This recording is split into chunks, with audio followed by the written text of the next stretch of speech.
방사선의 생산, 판매, 사용, 이동 사용과 관련된 각종 허가는 사업자가 신청하여 승인을 받고 더 이상 방사선 관련 사업을 하지 않을 경우에는 사업 폐지 신고를 하여 방사선 관련 사업을 종료하게 됩니다.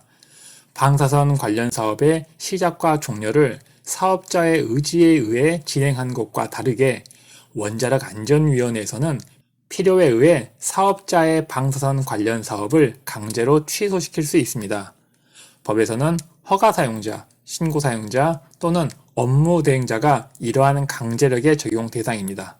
이들은 민간 사업자, 즉 일반 회사가 받을 수 있는 방사선 관련 사업 전부에 해당합니다. 이들이 중대한 잘못을 저지른 경우에는 허가 내용을 1년 이내의 기간을 정하여 업무를 정지할 수 있습니다. 신고 사용자의 경우에는 사용 금지를 명합니다. 업무 정지의 사유를 보면 먼저 정당한 사유 없이 1년 이내에 허가받은 사용 또는 사업을 개시하지 않은 경우입니다. 이는 최초 허가 후 개시 신고를 하고 방사선 사업을 시작하도록 되어 있는데 허가만 받은 후 1년 이상 개시 신고를 하지 않은 경우입니다. 단 정당한 사유 없이 라는 단서 규정이 붙어 있습니다. 사업자가 정당한 사유가 있음을 증명하는 경우 업무 정지라는 행정 처분을 피할 수 있음을 의미합니다. 사업을 하다 보면 갑작스런 방사선 안전관리자의 퇴직 등의 이유로 허가의 의무사항을 지키지 못하는 경우에 사업 중단 신고를 하여 의무에서 자유로워짐과 동시에 방사선 관련 사업 일체를 중지할 수 있다고 설명했습니다. 이후 면허자를 다시 채용하는 등 허가의 의무사항을 지킬 수 있게 되면 다시 개시 신고를 하고 사업을 다시 시작합니다. 그런데 1년 이상 허가의 의무사항을 지킬 수 없어서 사업을 중지한 상태로 다시 개시 신고를 하지 않는다면 원자력 안전위원회는 업무 정지를 명할 수 있습니다. 물론 정당한 사유가 있음을 증명할 수 있다면 업무 정지를 피할 수 있습니다. 다음은 허가 또는 신고 후 사용하다가 허가 또는 신고해야 하는 사안이 발생했음에도 불구하고 변경허가나 변경신고를 하지 않은 경우입니다. RG 한 대를 사용하기 위해 사용허가를 득한 후 개시신고를 하고 기기를 사용하다가 변경허가 없이 새로운 허가 장비 한 대를 추가 사용하는 경우입니다. 다음은 허가 또는 등록 기준에 미달하게 된 때입니다. 면허자, 즉 방사선 안전관리자의 재직은 허가의 인력 기준에 해당합니다. 그리고 면허자가 퇴직하여 새로운 면허자를 채용하지 못할 경우 사업 중단 신고를 하여 인력 기준을 채우는 의무에서 자유로워질 수 있다고 설명했습니다. 이 경우는 면허자 퇴직 후에 사업 중단 신고를 하지 않은 경우입니다. 사업을 중지시키지 않은 상태에서 면허자 재직이라는 허가 기준을 만족시키지 못한 상태에서 방사선 관련 사업을 계속 수행한 경우입니다. 시정 또는 보안 명령을 위반할 때 허가 후 규제기관에서 1년, 3년 혹은 5년 단위로 정기검사를 시행합니다. 이 검사 때 법을 위반하였거나 위반할 우려가 있는 사안에 대해 시정명령 또는 보안명령을 내립니다. 그 후 다음 정기검사 때 이 시정명령 혹은 보안명령이 잘 지켜졌는지 확인을 합니다. 이때 시정 또는 보안명령된 사항이 보완되지 않은 경우가 시정 또는 보안명령을 위반한 때입니다. 생산, 판매, 사용, 이동사용 허가기관의 경우 안전관리 규정 위반, 업무대행자의 경우 업무대행 규정 위반, 방사성 폐기물을 법에서 정한 절차대로 처리하지 않은 경우, 자격이 없는 사람에게 RI나 RG를 양도 양수한 경우, 각종 제한 및 교육훈련 절차를 위반한 경우에도 1년 이내에 사용 정지가 가능합니다. 허가 조건이란 최초 허가를 받을 때 허가증상에 기재된 제한사항입니다. 예를 들면 RG를 해외에서 수입해서 국내에 판매한 회사가 RG 판매 허가를 받고자 하는데 회사에 RG를 제정할 만한 창고가 없을 경우 수입 후 보관 없이 바로 사용자에게 전달이라는 허가 조건이 붙습니다.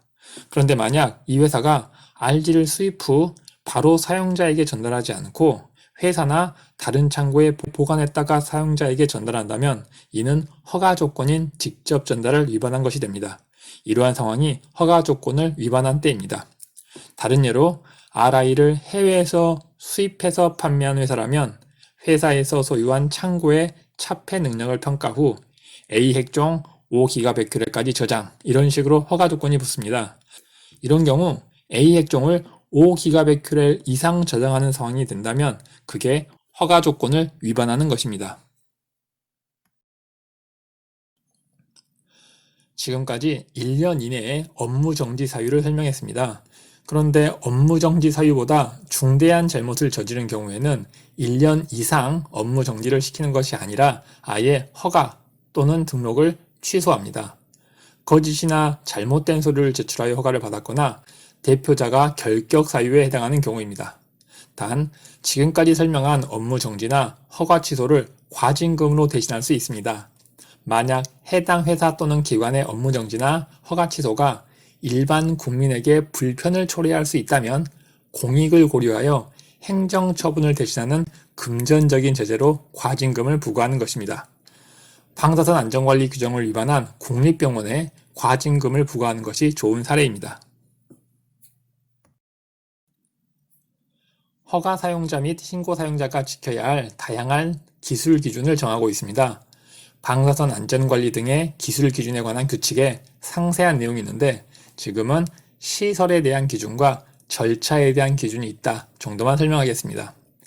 만약 이러한 기술 기준에 적합하지 않을 경우 위원회는 사용자에게 시설과 절차의 변경을 명할 수 있습니다. 동시에 허가 사용자와 그 종업원, 업무 대행자와 그 종업원은 각각 안전관리 규정과 업무 대행 규정을 준수해야 하는 의무가 있습니다. 안전관리 규정은 생산, 판매, 사용, 이동 사용 허가를 위해 제출하도록 정하고 있으며 이 규정에서 준수 의무를 정하는 형태입니다. 업무 대행자의 경우에는 등록 시 업무 대행 규정을 제출하도록 정하고 있으며 이 규정에서 업무 대행 규정의 준수 의무를 정합니다.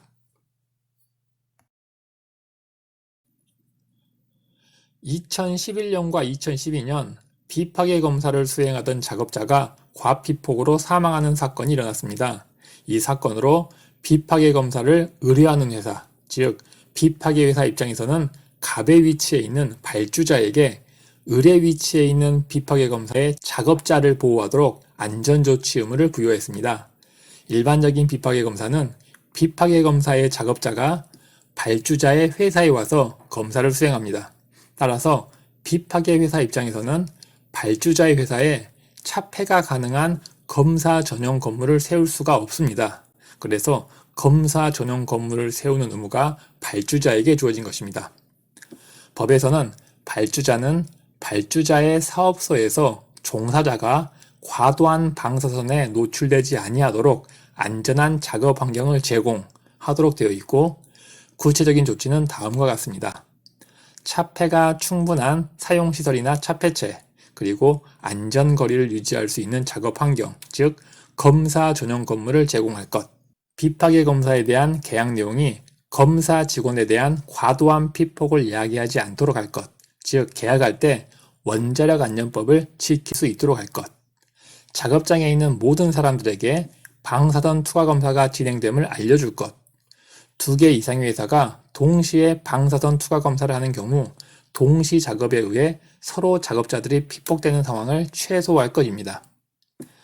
원자력안전위원회는 발주자에게 설치 및 요구할 수 있는 사항을 법에서 정하고 있습니다.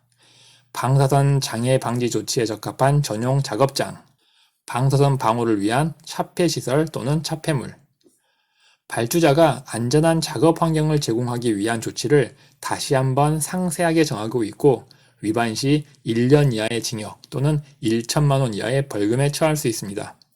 여기서 1천만 원은 이 슬라이드 처음에 이야기한 과피폭 사고로 인해 산업안전보건법 위반죄로 기소된 회사의 안전 담당자와 비파괴 검사회사 법인에게 선고된 산업안전보건법상 최고 벌금액에 해당합니다.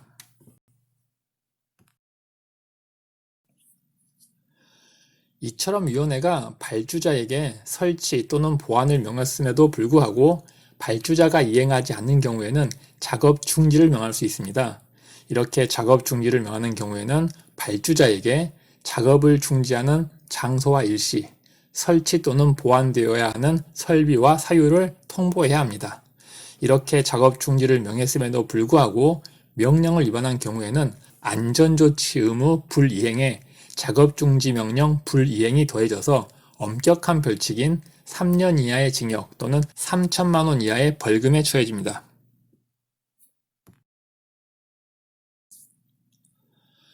발주자는 방사선 투과 검사를 수행한 방사선 작업 종사자의 실제 일일 작업량을 원자력 안전위원회에 보고해야 하는 의무를 갖습니다. 보고의 의무가 방사선 투과 검사를 수행하는 회사가 아니라 발주자에 있음을 유의하시기 바랍니다. 일반적인 신고는 행위를 하는 사람이 소속된 회사에서 하는 것이 일반적이지만 방사선 투과 검사 일일 작업량은 발주자가 일일 작업량을 신고합니다. 이는 계약상 을 입장인 방사선 투과 검사 수행에다가 짧은 시간에 무리하게 많은 검사를 수행한 후에 작업량을 줄여서 보고하는 것을 방지하여 작업자를 보호하기 위해서입니다. 모든 방사선 투과 검사를 보고하는 것은 아닙니다. 작업기간이 1개월 이상 발주한 발주자, 즉 장기적으로 계약된 경우에만 보고합니다. 보고할 내용은 계약 시 작업량과 실제 작업한 작업량, 일일 평균 작업량을 초과한 경우 그 사유입니다. 각 보고 사유 발생 후 15일 이내 온라인으로 보고합니다. 온라인 보고를 위해 규제기관에서는 방사선 안전관리 통합정보망을 운영하고 있습니다. 웹 주소가 라시스로 시작되기 때문에 사용자들은 라시스라고 부릅니다. 그러나 서면 보고 절차도 인정하고 있습니다. 보고를 하지 않거나 거짓으로 보고를 한 경우에는 300만 원 이하의 벌금입니다. 원자력 안전법에서 무엇인가 기록을 소홀히 하는 경우에는 300만 원 정도의 벌금이 일반적입니다.